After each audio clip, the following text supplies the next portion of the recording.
naye omulimu gwo gunnyumira gwakulya swaga oba nange nzije mumpeeyo omulimu buli awabeera ebinyuma obeera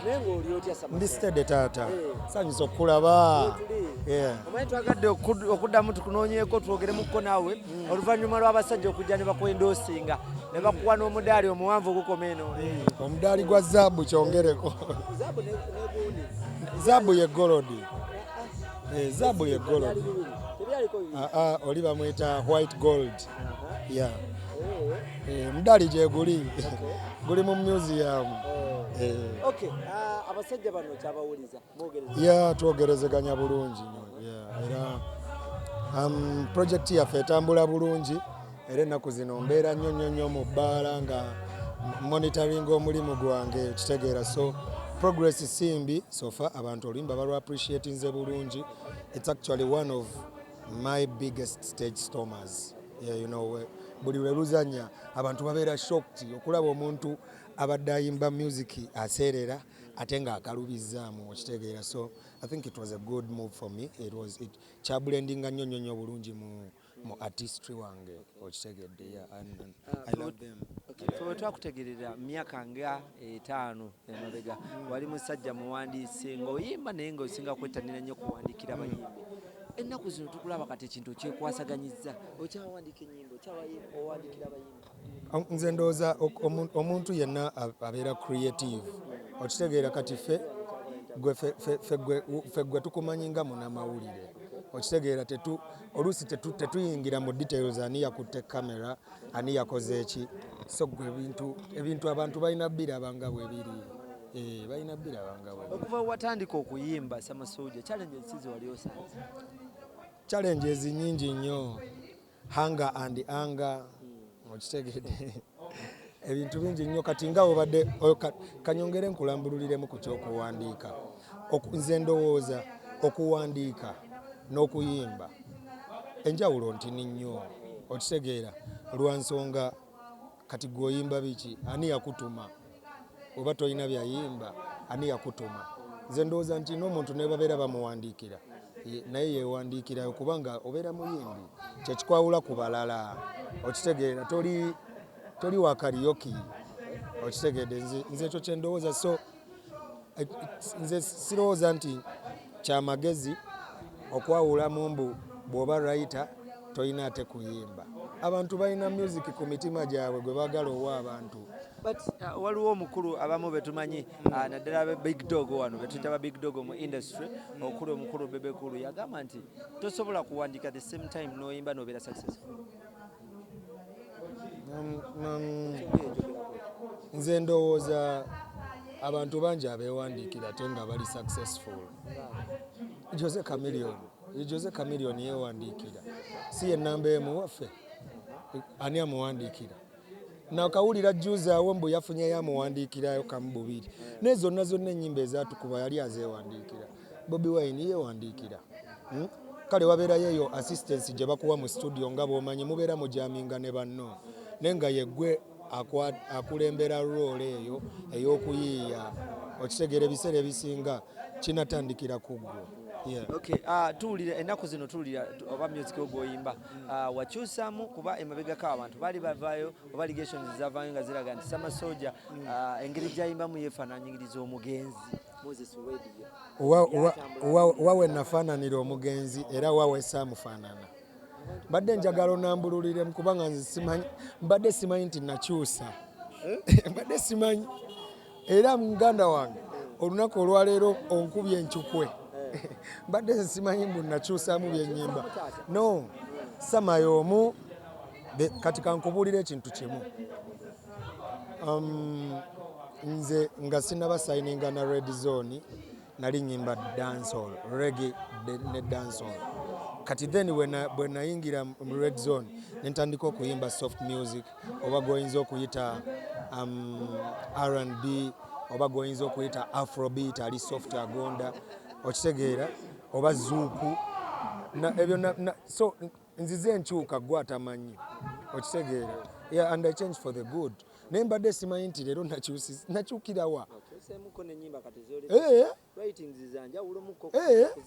omuntu akula olaba mulimu gwe tukola kati gwe mulimu gwo gw'ogulaba gwokola si bwoti bwe watandika experience buli lunaku egenda yeeyongerako kati ate enviiri zino we zinaafuuka za nvi njabba nnyimba birala nga bandeetera akatebe n'entuula n'ensuna gita ndina mujiiga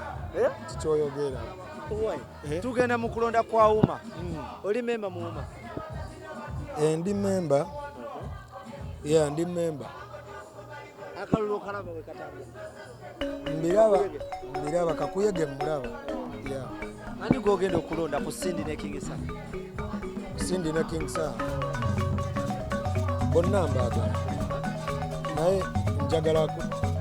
tukole ku change era njagala kulonda King Saha kubanga akalulu kange omulundi guli ogwaggwa Cindy nakamuwa era tajja nnyiiga kati leero kampekoko ku Saha Cindy byatukoledde tubirabye era tumwebaza nnyo yebale kusavingira wamu naffe salute to her abakulu era mukulu y'omu eyavaayo n'akola statement yatonyamiza n'agamba nti King Saha tasobola kukulembeze anywe enjaga kugamba talina na figa ya bukulembeze yonna ebyobukulembeze si bya figa kubanga wabeerayo President Museveni newabeerayo ne Paulo Kagame okitegedde si bya figa omuntu yenna asobola okukola ekintu kyonna okitegeera kiva ku attitude yo kikyowulira gwe ku mutima okitegeera naye ng'ate ne papa tomunenya naye yeye ndowooza okitegeera nze mbadde simanyi nti King Saha anywa enjaga ani agamba kirungi enjaga bagamba mbi nze nywa Nairo special lager mwaline nze nywa mwenge nywa kabiya kampoomera wandaba nvuddeko n'okola otya ssebo nzewe era nzize nnyweddemu nzize nnyweddemu kyova olanyimbira bulungi abantu so nkubwamu kabiya nkagala nnyo naye biri ebintu ebirala bye mugambe obanga pulezidenti bagamba pulezidenti abikozesa kirungi abantu abaali balowooza nti nno Sojah tasobola kimekinga oba wabugambo kingakumaliriza abo babeere bulindaala ebintu ebinene bikyajja okitegeera ffe twayambala combat twajja kulwana kyekyo we are simply here to make statement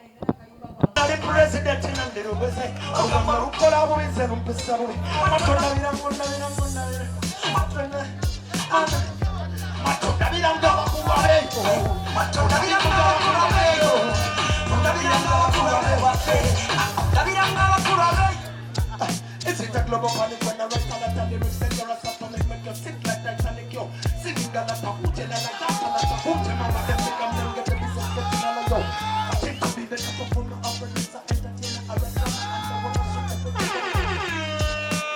trumpet on them papa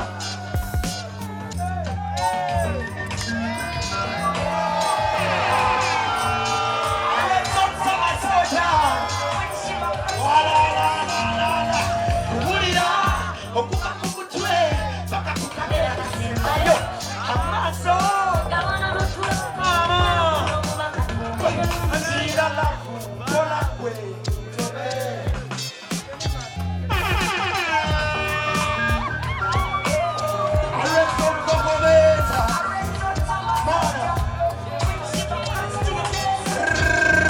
kuwulira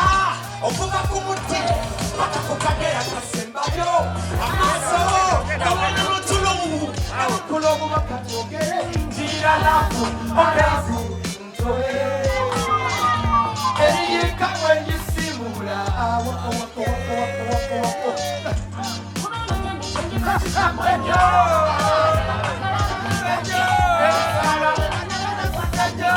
omwami nawe zibaniza onga muwele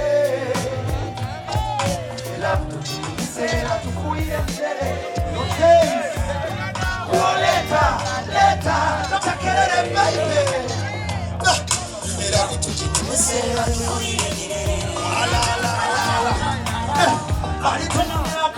Abalittawo ntino gwali kutugabanya akabu onyagadde nnyo yembiro kyenta kweno labu yetusukunetalubirayiro nziseko beibe mikwano gyogirewo nga bajulizinga nkube ekirayiro ekiyalafu olafu ntobe eyinga bwengisimula emamate Watabonga muwere Lafu misera tufuire mirere We, uoleta, leta Tatekerere mara Mpola selekta wawulire Nkuwulira okuva kumuti Baka kukagera kasembayo Mwanyimire mukona mwe mulimba Kubaka Antira lafu, oh mama, ntobe Tekayo, tekayo, tekayo, tekayo